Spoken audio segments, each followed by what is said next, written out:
Je suis le chef de travaux Didier Likele, organisateur et initiateur de la Kermesse Eco 2024. La date avance bien sûr. On peut déjà profiter de dire que déjà demain, on va relancer la construction des stands. Et donc, vous êtes bien tombés aujourd'hui parce qu'on demande à tous nos clients qui avaient déjà acheté des stands et ceux qui tardent encore à acheter des stands que demain nous commençons avec nos constructions des stands.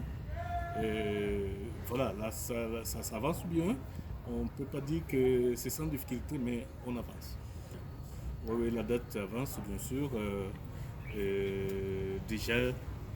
On peut déjà profiter de dire que déjà demain, on va relancer la construction des stands.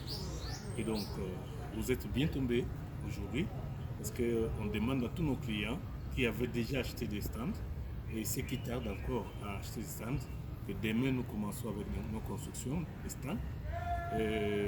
Voilà, là, ça avance bien. On ne peut pas dire que c'est sans difficulté, mais on avance. Écoutez, les conditions sont discutables. Nous sommes entre nous Congolais. Nous avons installé un endroit juste à côté du terrain, juste au terrain d'ailleurs. Si vous voyez les parasols à Oudjoué, on a une dame qui est là, qui pour accueillir, n'est-ce pas, nos potentiels clients. Donc vous venez là-bas, vous allez écouter le prix qui est là.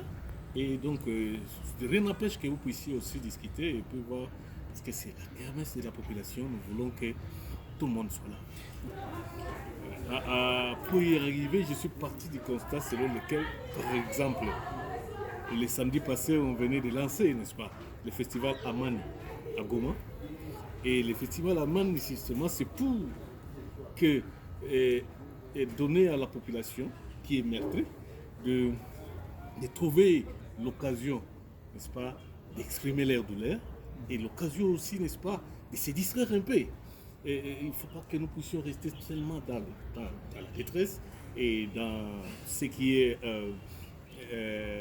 négatif, violence et tout ça, mais on apporte aussi l'occasion pour différents acteurs d'intervenir, de placer un mot, de sensibiliser pour la paix.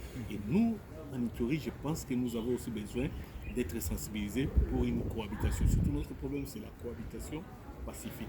Parfois, on essaie un peu de mélanger les choses avec le Goma, mais si on voit de près, notre crise est un peu différente de celle de Goma.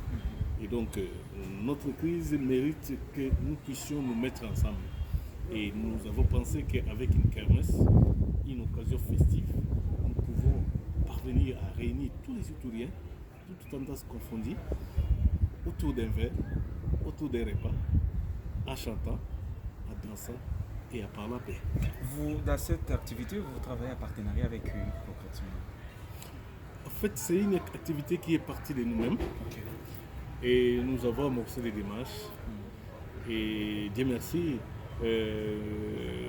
au niveau de l'espace EPO, on m'a donné, n'est-ce pas, cette occasion. Nous sommes partis voir le maire nous a accordé. Et donc j'appelle la population iturienne. Ce n'est pas qu'on est en train, n'est-ce pas, de s'en foutre de ce qui se passe quelque part en Ituri, sur le plan de violence, mais nous pensons que c'est le bon moment que les Ituriens se réunissent, se parlent et lancent des messages de paix. Je crois que le long de la kermesse, pendant les 1 mois, nous allons continuer à réfléchir si c'est qu'on peut faire, sensibilisation, pourquoi pas des tribunes populaires où les gens posent des questions, donc on peut aller dans ce sens-là. Comme ça, ceux qui ont besoin des stands, il est temps de venir chercher les stands. Ceux qui ont déjà acheté des stands, demain nous commençons les constructions, venez voir votre emplacement et commencer à mettre quelque chose parce qu'on n'a pas beaucoup de temps pour le faire. Et à tous les artistes ituriens, à tous nos jeunes, n'est-ce pas, de nous contacter pour être classés quelque part en vue d'exprimer leur talent.